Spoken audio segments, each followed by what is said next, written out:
Hey y'all, welcome and welcome back to Babeinlibrary. It's your girl Lisa, and today we're here to wrap up my December reading month.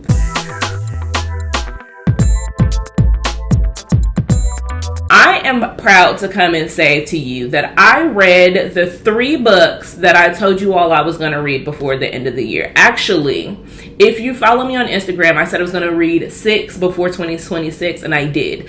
But the 3 I'm talking about specifically is from my TBR, where I said, if I did not read these 3, you all could come on here and bully me. Ha! If that's what you came to do, know that not on my watch, not today, because I have read 3 of the books that I told you all will do. And so we're going to go ahead and wrap up December and let you know my thoughts on the 14 books that I read. So for the start of the month, this can be found in my 25 for 25 reading wrap up. I read Brienne Day's Keep You to Myself. Now this is a duology. I can't tell you that I've read book 2, but I will hopefully this month. But I did start the duology by reading Keep You to Myself. This is probably one of Brienne Day's most popular works. And let me tell you, I understand. Torrhen and Sonovi, perfection together. When we talk about class difference, we usually talk about it in historical setting. But to see it placed in a contemporary urban setting, I was like, oh yeah. This is something that it's not hitting for in traditional books. And I love that Brienne took a spin. Not only did she give us class difference, she gave us a little bit of an age gap where our female main character, Torrhen, is slightly older than Sonovi. Only by 4 years. But 4 years makes a difference when it comes to like how we view ourselves, how we, interact with men. Any little slight bit of difference in addition to that class difference can also put a strain on a relationship. But I want y'all to know, Sonovi said, baby, I don't care about none of that. I don't care that you got money. I don't care that you are a little bit older than me. What we gonna do is have respect in this relationship. I'm gonna respect you, you gonna respect me. I really enjoy their banter and how they give as good as they get. Like, these two are a solid couple, and the way in which that they just protect each other and hold each other down. This was so good to me. It was funny. There was some family drama. You get to see a lot about Sonovi and his past history. There were some interesting crossovers between who Sonovi was really dealing with. Like, he had a side piece. Well, really, Sonovi was the side man. And it got messy. But Torrhen was there to hold him down the entire way. And I just love their relationship. Also in that reading vlog, I read Mel Dow's Keep You to Myself. And y'all, I am obsessed with this book. I feel like I have talked about it on this channel ad nauseum. And I'm okay with that. Because the way in which Jasper and Covina really got under my skin and had me like rewiring my brain. This is an insta-love story. Let me make sure I say that really quickly. If you're not a fan of insta love, know that this going in, as soon as they saw each other, they were like, oh, okay, I know what this is. And somewhat of opposites attract, because this is like a good girl, bad boy trope. Covina is on the spectrum. She is autistic and she has been sheltered pretty much her entire life. Now, she is trying to get her really wealthy father, who is a professional basketball player, to like let go of the rope a little bit. She's like, I'm a grown woman and I want to experience life. And so she tells him, hey, either I'm going to move out and I'm going to do what I want to do, or you're going to be able to give me a little bit of privacy. And so her father built her a home on his land. And she's like, okay, well, I want roommates. Like, I want to be able to have a social life. And in there, she meets Jasper. Now, Jasper is not her roommate. His sister is actually going to be her roommate. But he comes to the interview with her because he's like, hey, if my sister raises enough money and to be able to move out, I'll pay half so that she can have her rent paid for a full year. Now, Covina is like, I am attracted to your brother and I'm not understanding what's going on. And Jasper is like, baby, I see you as a whole woman. Like, I understand that you don't know about dealing with other men or men in general, but it doesn't matter, because all you need to worry about is how to deal with me. And I'm going to show you that whatever you think your hangups and your quirks are, they're not anything for me. So there's a few things that I really love about this book. One being that we were able to see two different characters that are on the spectrum. So we had a range, and the spectrum obviously is a range. So being able to see Covina, who was level 1, versus being able to see a side character that was level 2, and how differently you have to interact with them, noticing where the nuances lie between the characters. So I felt like this had really good representation, and if I'm not mistaken, I believe that Mel Dow is also on the spectrum. So I really feel like she was the best person to particularly write this, because its own voices. Now, that being said, I absolutely loved that Mel Dow had focused on accountability. Everybody took accountability in this book. And there was no sugarcoating, there was no walking on eggshells, because a lot of the time I find that neurotypical people tend to walk around and avoid difficult conversations with neurodiverse people, because they just really don't take the time to understand and, you know, engage and interact with them. Because let me tell you, Covina had her ways about her. The characters let her know she was very selfish and she was wrong for the way in which she was treating Jasper, and they held her feet to the fire when it came to it. And that was the thing that was going to be the turning point for me. If they did not bring Covina's action into attention, I probably would have rated this much lower than it was.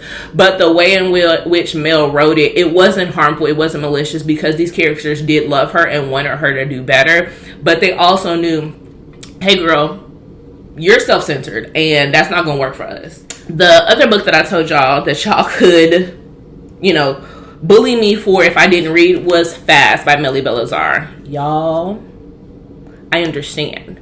I understand the emotional damage and wreckage that this book brings upon people, and that was really the reason why I put this off for so long, because yes, I am an emotional girl. I love crying at books. Now, I'll be real honest, this one did not make me cry, but that's because I had already built up the mental fortitude going into this. That does not mean it's not heavy. That does not mean if you cried at this book, your feelings are invalid, because this is a coming of age story, but in the most traumatic way possible. However, the shining light of this is Sean, because this is a childhood friends, best friends to lovers, in which you are literally probably the reason why I'm still on this earth, because there gets to a point where there's some, you know, ideation that's going on to whether, hey, if this is the lot I have in life, it ain't worth it. But Sean and Caprice, their friendship that eventually takes romantic root is so strong and so worthy and so beautiful to see. You see them at 3 different stages of life. This is told in sections, and the first section is probably one of the hardest, and that is when they're 8 and 10, because there's a 2-year age difference. But from a kid's point of view and lens, an 8-year-old going through some of the traumatic thing that Caprice went through, and being able to find comfort in Sean, not in a romantic way, because again, at the time they are babies, but being able to say, hey, you are who I aspire to be. The way in which you freely live life, the way that people gladly accepted you, the way in which you have love from family members.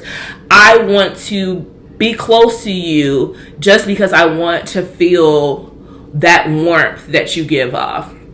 And then when they become teenagers, when she is 16 and I believe he is 18, she's like, okay, you are my best friend, and I want to let you into the ways in which I've been hurt and have you shoulder a little bit of that, but I don't want to be a pressure or a burden to you.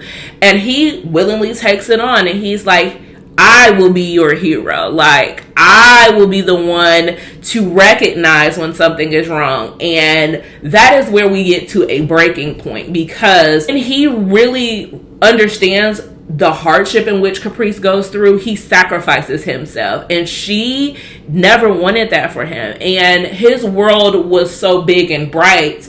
And then you see this dynamic shift because of what happens. And then it comes to part 3, which is the later part in life. And this has also got some sports romance in it. And the way in which their trajectories change. But the world and the universe is like, what is meant for you is meant for you. And we come back to each other. And that coming back to one another is healing. Y'all, I get it.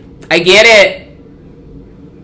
Y'all, I don't know what else Millie has in her repertoire, but if she does nothing else, she's done enough for the book community. And I am glad to say, check that one off in 2025. Now, I will also talk to you all about a arc that I listened to. I had an advanced listener copy, and it was probably one of the best things that I could have done for myself, because I almost was at the point where I was like, "No, Gally, you're not getting no more attention from me because I'm not doing what I need to do." But if y'all know, this has got to be one of my favorite authors, and if any time she offers something, I'm gonna raise my hand and say, give me more. That's going to be Alexandria House. I read Memphis, and it was everything and more that I wanted from Lilith. Like, what I didn't get in Lilith, and don't get me wrong, Lilith was cool, but Memphis was better. And I know when we get to Umber, when we get to the third and final sister, I'm gonna be fed. But we're not talking about the third sister. We're talking about Memphis. And this is a second chance romance. It's for sure, it's always been you.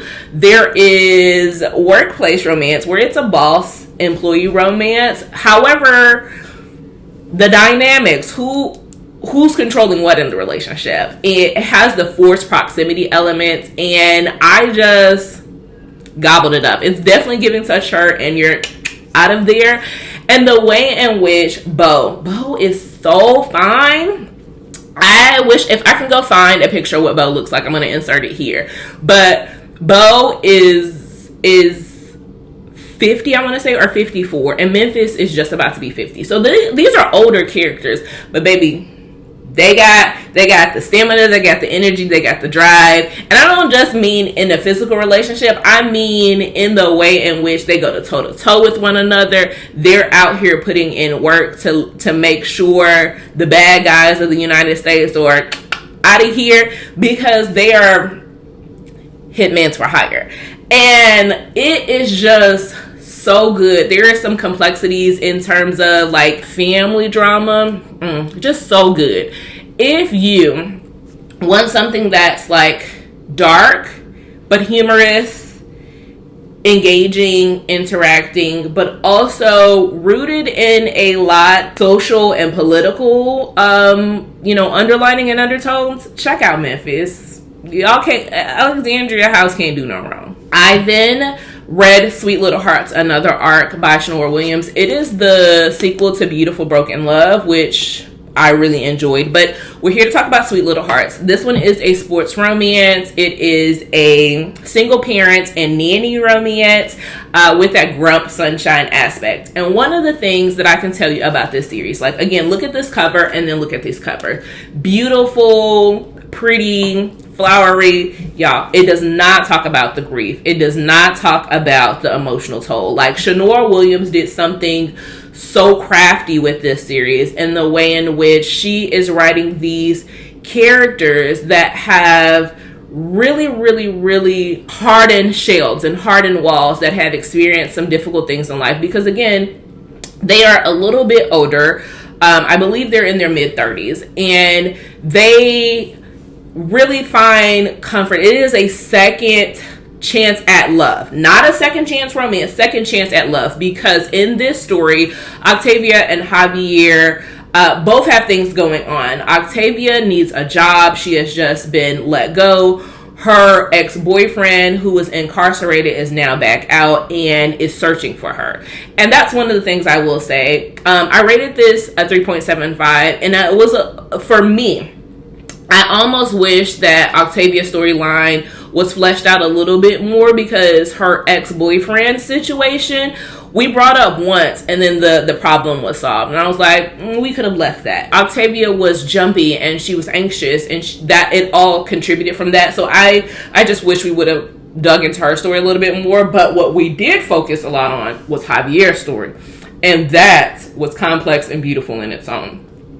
Javier is Argentinian, and his family is really protective of him. He has done the most to make sure that everyone has a good and stable life. He did the things that he was supposed to do. He came to America. At the time, he had a wife. His wife is the mother of his daughter, and she has since passed away, leaving him with this little girl. Now, when we find out that there are certain things in his past, again, his wife had really damaged Javier, and now we find out there's more to their romance and what took place, and now how he's dealing with it. While Javier has a rough exterior, the man is pure gold. And when Octavia cracks that, Shanora really, made a stand-up guy. Their love wasn't high-field tension and, angsty. It wasn't anything like that. What Shanora is doing in this, she's making it slow and steady and progressive, building it on a foundation. She made sure that the love for Javier's daughter was at the primary focus, and it was about stability and building and growth and investing in one another. And so this series is just really understated and really well done. I also read another arc in the month of December. By the time year per, I read One Night Stand, and y'all, I love this one. This one is a 5-star for me. It is hilarious. When I tell you top tier comedy, Tanvier is the girl. If you're looking for someone that is going to make you laugh out loud to the point of hysteria, Tanvier is the person you need to read. This was a sports romance, older woman, younger man. Y'all know that is my jam. Where he falls first, friends to lovers, that starts off in Vegas. It's definitely giving opposites attract, because Miriam is a, reserved, quiet, kind of nerdy girl that has some clumsiness to her. And then Antonio is this man that is like very popular. He is very wealthy. He has this sports following. He is just the epitome of that guy, but he doesn't care about anything else but Miriam. Like, that is his entire shining light, and he's like, I just adore her. And I really don't think that she's going to give me the chance or time of day, because when he was younger, she was kind of like his nanny, his babysitter, shall I say. Now, granted, their age gap is not that far in advance. I want to say maybe it's like 4 or 5 years, but still, that makes a difference. And he loved her when he was a child, and now she's like giving him the chance, because Miriam was out and she was just like, okay, I need physical intimacy. I'm going out tonight, New Year's Eve, and I'm going to find a man. The next one that walks through the door, I'm going to let him know, hey, I'm on what you on. And that just so happened to be Antonio. And Antonio was like, you kidding me, right? Like, is this a prank? Where's the cameras? Let me tell you, what happens after that is calamity. And then they decide, okay, well, maybe it's just not in the cards. Let's just be friends. But the longer in which their friendship lingers, the more and more Antonio's attraction just builds and builds and builds, until he's like, oh, you're ready to date? Let me be the one. And let me show you how great a love can be. And y'all, it is so good. I just can't let you, I just don't want to spoil it for you. Just know, if you're looking for comedy, if you're looking for great friends to lovers, if you're looking for learning a little bit about rugby, because one thing's for sure, two things for certain, Tanvier knows about rugby. She is married to a rugby player, and so she gives us the inside scoop, and this is something that you don't want to miss. So read Tanvier Pert's One Night Stand. Speaking of friends to lovers, I read Hood Sheisty, which is a part of the Zoo Boy series, and if y'all have listened to me at any point within the last few months, I am obsessed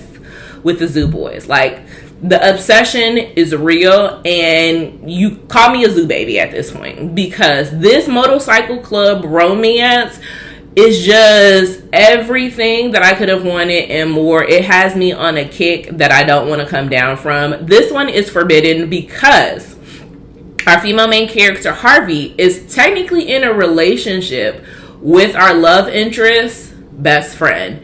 Yes, you heard me correctly. This is a love triangle. And while I hate love triangles, I absolutely love and adore this one because it wasn't malicious. It shows you in the way in which someone could have loved you from afar and they knew their best friend wasn't treating you right, but they would never cross them intentionally. And this is just an organic love that builds over time. And being able to see how Harvey and Foe and Zoo kind of work that out. Now, this one is something you have to read the series from the beginning. Like, you have to see their friendship turned into love and how you desire for them to get together. How you see the yearning and burning and you're like, make it happen, Tatiana. This has one of my favorite like subplots in there. There's a truth or dare game inside there that gets crazy. And it is very much found family. Foe in his adventures within his family, his dynamic with his mother, his newfound relationship with his father, how that plays a part into his storyline. Y'all, this one is solid. Please read The Zoo Boys if you are a motorcycle romance fan, if you are an urban romance fan, if you want to get involved in the mix. Zoo Boys is the one. Hood Sheisty, I'm waiting for Tatiana to make it go on sale. Like, she is holding these paperbacks in her hands and clutches, and she's not letting it go, and I am begging. Now, I was like, okay, well, let me take a step back. I need to read some Christmas romance, some holiday romances. I tried Wrapped in a Session by Tosh. Wasn't a go for me. I can't even tell you right now what I didn't like about it. So that was a DNF. I tried and I loved Under the Mistletoe, which is by Treasure Milan, I want to say. This is Insta Love, again, since Christmas. And the man got money. He drops bread on her as a auction. And he's like, just come up with me and spend a weekend in my holiday cabin. And there they fall in love. Y'all, ate it up. Loved it. I read Borrowed for Christmas by Cherisha Moore. Did not like it. DNF that one. I'm trying to roll through these because, again, holiday romances don't hold a lot of weight to me. I did read On Santa's Lap by Tannen. This is a second chance romance in where our male main character is showing up as a Santa, and he has to get the girls to tell them one of their naughtiest thing that they did for Christmas, and he would be the decider of the winner. And just so happens the girl that he liked in college that he never got a chance to be with is at the party in attendance, and she tells him, I didn't really do anything naughty, but I think you could be the change for that this season. And I'm like, yes. I read Sierra Simone's My Present This Year. Hated it. This has to be satire and it has to be a joke on me. This one is taboo. It is a step siblings relationship, and that's not the part that gave me the ick. It was just the way in which this was done, and I can't really go into depth right now because I do need to go to a oil change appointment, but I am very disappointed. I thought that, I don't know what I thought, but I know I will be reading more Sierra Simone. I probably should not have started with this. I read A Man for Mrs. Claus by Rebecca Weatherspoon.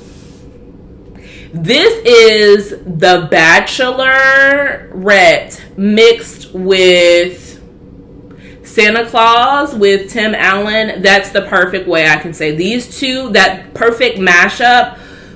Glorious. I loved that this had really good drag queen queer representation. You have a paranormal element because this is all centered around There's angels that choose the next Mr. Claus. Mrs. Claus is a permanent fixture. This happens after you pass away. You get the opportunity, if the angels deem you worthy, and it's an arranged romance, and the way in which she dates each one of these men and the different choices in life that they make and how they wind up here, glorious. Now, the last and final thing that I'm going to talk to you all today about is the star of the month, Cappadonna by Jack Bojack. Now, I am in the trenches with this one. I am now about to get into book 3, which means that I have read 3 books already. I've read Cappadonna, Cappadonna 2, and Cappadonna 2.5. So I don't want to spoil too much about this one because I really don't know what I will be spoiling since I'm so deep in. But just know, I understand what y'all were talking about. When y'all said, yes, you love Capone, but you ain't met Cappadonna yet, I was like, there's no way that I'm going to enjoy the twin more than this. This is literally, when they say smoke and stack, these two, Cappadonna and Capone, are smoke and stack. And I want you to know, Cappadonna is stacked. While Capone may be in orange, which would seem as though that would be stacked, no. Cappadonna is stacked. This man comes out of prison. Now, he's been locked up for 15 years. And so he has met Allah in prison. But don't think that that's saving you, baby. When he says, if you come for me and mine, I'm going to rain down fire, heaven, and hell all at the same time on you. And all on your loved ones. Y'all, he comes out of prison and he's like, hey, that was a spoiler. Y'all, he comes out and he's like, my girlfriend has been sleeping with whoever. I need to go ahead and correct this right now. But then he sees the woman that he's been seeing while he was locked up out, and she is big pregnant and pushing a basket up the street. And he's like, Allah, if you were telling me that this is my wife, you couldn't have made it any clearer for me. He goes and he's like, I see that you are struggling. And he finds out that her husband is now deceased. And he's like, there's no clearer sign that you are my woman and you are my wife. And he starts to pour into her. And she has been, Aliyah, his female main character, she has been done so wrong. Her every single turn in life has been trauma, hardship, difficulties, unpleasant situations. Know that one of the things I can say about this Cappadonna series is that it is the most juxtaposed series. There are so many things that I thought I had preconceived notions coming into here. I came in here thinking it was going to be chaos. It was going to be just a bang bang shoot 'em up. He coming out of the prison and everybody's head was going to be on a stick. And while it is that, it is so much more. There are so many soft moments in here. The way that Cappadonna loves Aliyah and he shows her, and he is understanding of her triggers, and he's like, okay, you've never had choices in life. Let me be the one to tell you, hey, I am on your time. Literally, he says, I am on your time. Whatever pace you want to go at. If you want to go slow, we can go slow, because I know that you're going to be my wife. If you've never had a man care for you, treat you, love you, respect you, protect you, cover you, let me show you what that's like. Let me give you the life in which you deserve, and that you see that you are a queen. This man here, this series gives you heaviness. There's a balance where there is light in which Cappadonna brings to her world.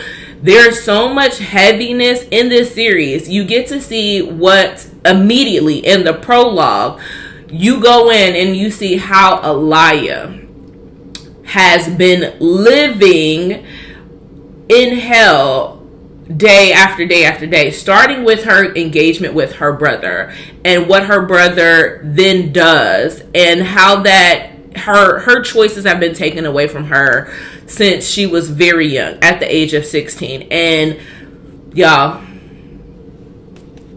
if you have not started the Delgado series, get into it. I know it took me a long time to get here, but I have arrived, and now I am a stan. You will hear much more from me as I go through this series. Like I said, today I'm going to start Cappadonna 3, and I could not be happier to be here. So, that being said, I am going to ask that you leave me, for this series, I'm going to ask that you leave me a building. This man is built like a brick house. And I'm going to ask you to leave me any type of building emoji. That being said, if you don't want to do any of that, tell me what you read in December that you absolutely loved and would like to scream from the rooftop about it, just like I am doing about all of these books. And I'll talk to y'all next time. Bye.